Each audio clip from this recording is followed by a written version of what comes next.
Okay, so now we're synced. Cool. Let's get this down.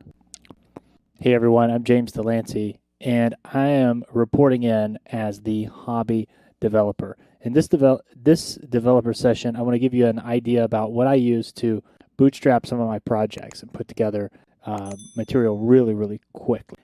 This is a solution that's put together by the Silverus group. It's on their GitHub. I see it's an archive status now, but this is also it's an open source code prototyping playground. It is actually still on the web and it's super good. So here's something we can hit Control Enter and let it run. It gave us the content welcome here.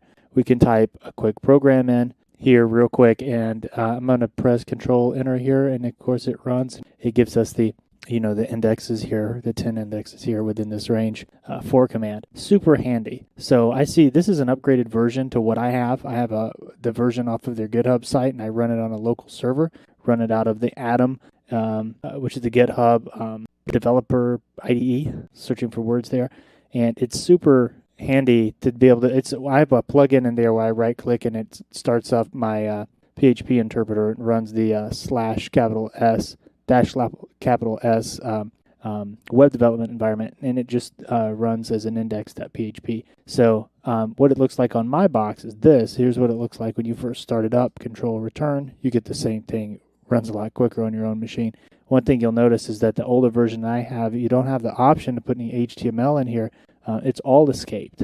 So, well, it believes that's that's PHP code. So I've got to come down here and just drop in a couple of tags, HTML tags in, press the Control Enter key. It's all escaped. So yeah, they have an upgraded version there. We can check out on their GitHub to see if they've posted that one, but super handy here. Yeah, it's actually, here's the license information on it. So it's a GNU new version 3 or later. So that's cool. All right, so it's great for personal development here. So as a hobbyist developer myself, I use this tool to put together a lot of stuff. I even have examples where I've put Python programs together. Take a look at this. I'll shoot over. All right, on this tab here, we have, oh, it's hilarious. This is a here doc or now doc. Forget which one, going into a variable called Python, and it's just a Python script. At the very bottom, we have a couple variables. This is someone else's code. I'll tell you about this one too. This is a Fourier, a fast Fourier transfer for lining audio file. Very handy. But it ends with this tag here, and then it escapes because we're about to push this in through as an argument. This is not how you typically escape either JSON or arguments that go in the CLI. So don't take this as a reference, okay? This is just a hack where I found on Stack Overflow, and I just keep reusing it. I didn't even change the name of the function. Works well. This is a new machine that I'm on right now, the machine I'm recording on, that I just wanted to make sure pip and Python are on there. I've got some notes here if I want to go back and do some error correction, some error handling if these are not on the box. And this is real primitive. Just run the shell command and parse the error out.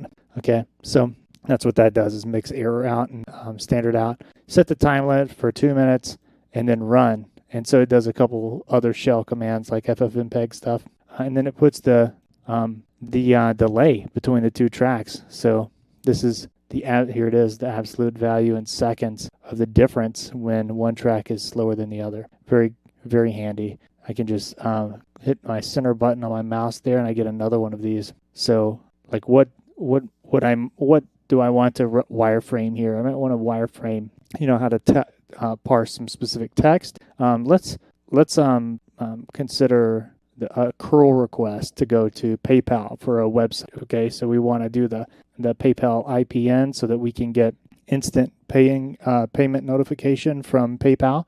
I'll just copy and paste some curl info from there. Just a moment. All right, and so I just pasted in some code here. Actually, I did this with a quick curl to PHP website here, Incarnate. Thanks for this. This is something where you can just type a quick curl command in and generate the PHP for it. So this will get you started anytime you want to go with curl native support in PHP. Here we just have an example that they've provided actually off their website, rather than the IPN from that we want to validate from an instant payment. It's very similar, so we'll hit the API at PayPal in that case. The specific route, we've got some post fields here. Similarly, we will take those post fields off the body from the I guess it's get data that comes in from a redirect off PayPal. We're going to redirect that as post data and go validate it and make sure we send it as is to PayPal for IPN just to get a yes or no.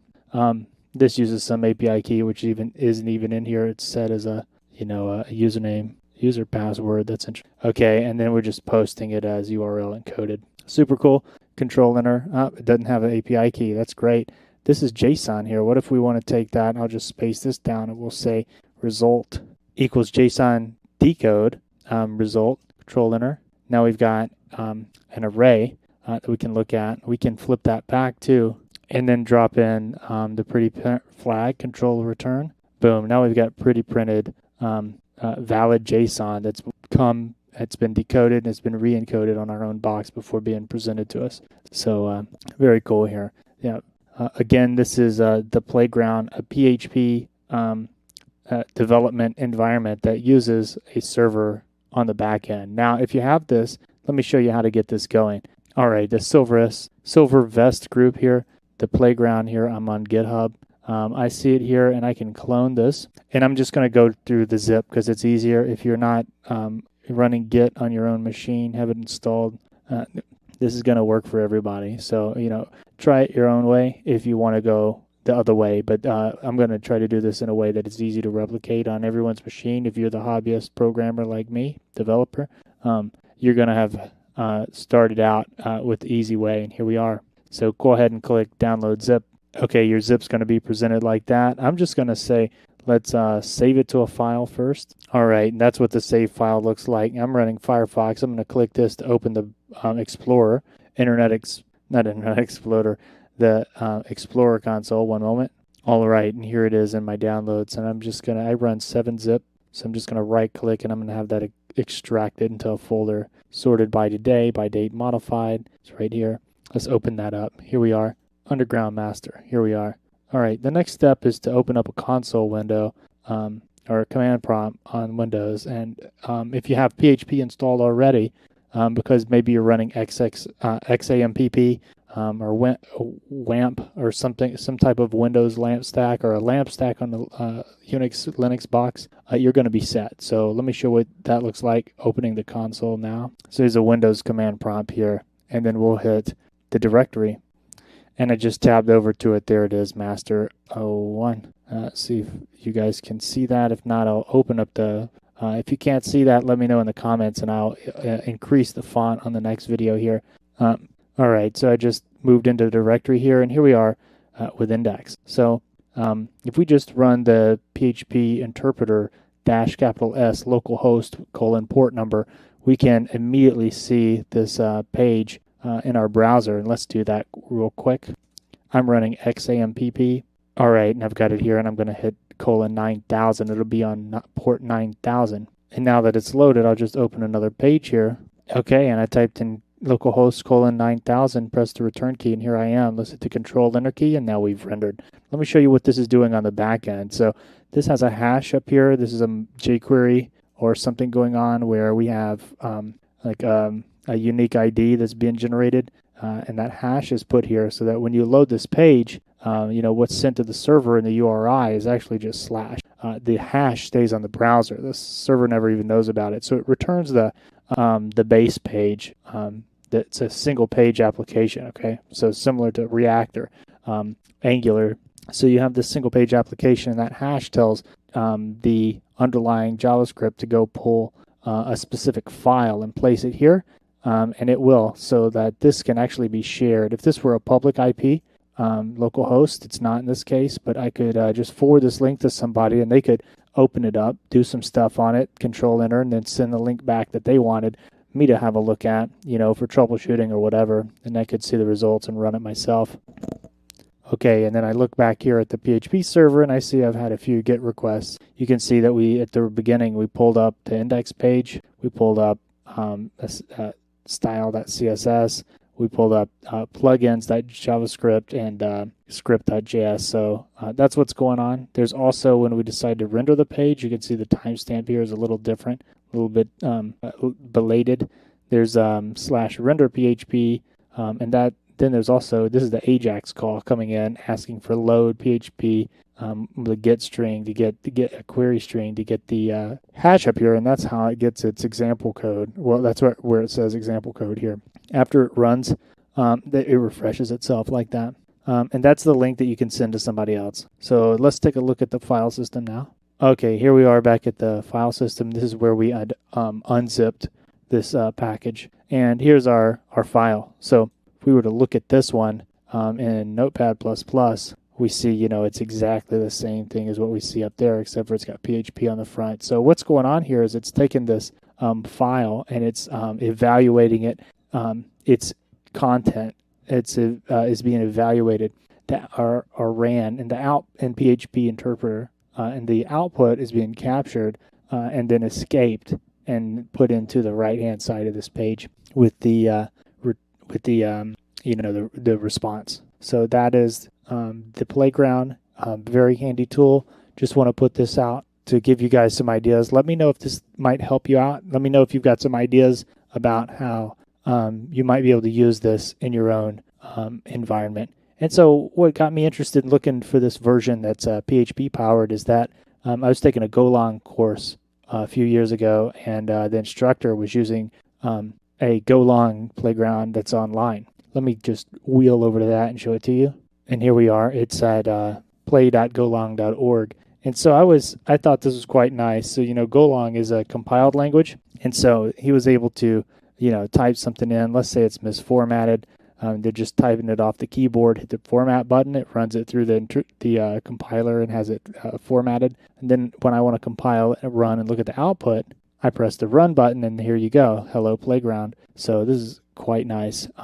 There are other packages. So package main, of course, you get just to run your function. But there are other packages you could do for, this Golang has a huge standard library, but you have to add it in as packages. You can add in your imports here, a limited number of them, the standard library at least, and then you can do your playing with it here. So here's something quite interesting to play around with. It's a little more complicated. So we've imported bytes, we've imported base 64 conversion, FIMP, which is a formatting image and image PNG, and we have a slice of bytes here.